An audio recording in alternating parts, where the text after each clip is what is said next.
What we've heard thus far in the Diddy trial. We've heard from the hotel security manager about the 2016 beating of singer Cassie Ventura, and we've also heard testimony from a man who was paid to have sex with her while Sean Combs or Diddy watched. Cassie Ventura took the stand on Tuesday, yesterday, and her testimony is expected to possibly last then the rest of the week. Ms. Ventura testified that Combs controlled every aspect of her life. She told jurors she often did things out of fear, and it was fear of physical abuse or attacks because this happened frequently. She discussed that there were substances at these freak-offs that she was involved in, and she discussed how a lot of these were to help keep her awake or to possibly help numb her in ways so that it would lower her inhibitions. She testified to something super odd. She said that Diddy wanted to pick nicknames, and she really didn't have a nickname picked for him, and that he asked her what she called her grandfather, and she said she called her grandfather Pop Pop. He told her that's what he wanted her to call him.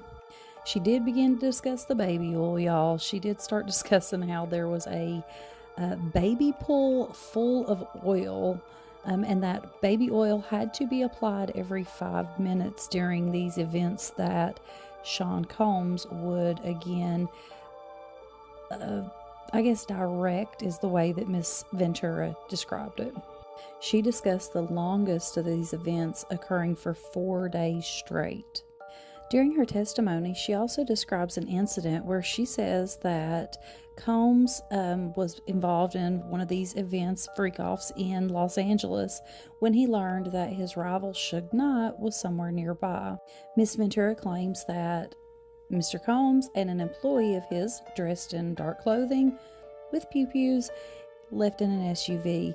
She was very frightened, and she had begged him not to go, crying, saying, "Please don't do anything stupid."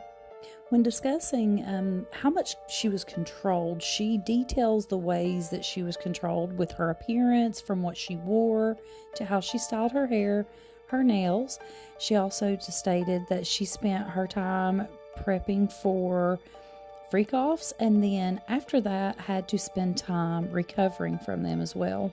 She discussed that in addition to paying for her rent, cars, travel, clothing, and other expenses, if she did not obey what was told to her to do by Mr. Combs, she would be denied or withheld these things. She also, for the first time publicly, because this was an undisclosed amount previously, disclosed how much she was paid in the civil lawsuit that she had brought against Sean Combs in 2023, and what the settlement amount was $20 million. It is looking like tomorrow, May 15th, on Thursday, it'll be time for Cassie Ventura to then be cross-examination by the defense team. So we'll see what happens tomorrow, and I'll give you guys an update. But that's your update thus far on the Sean Combs P. Diddy trial.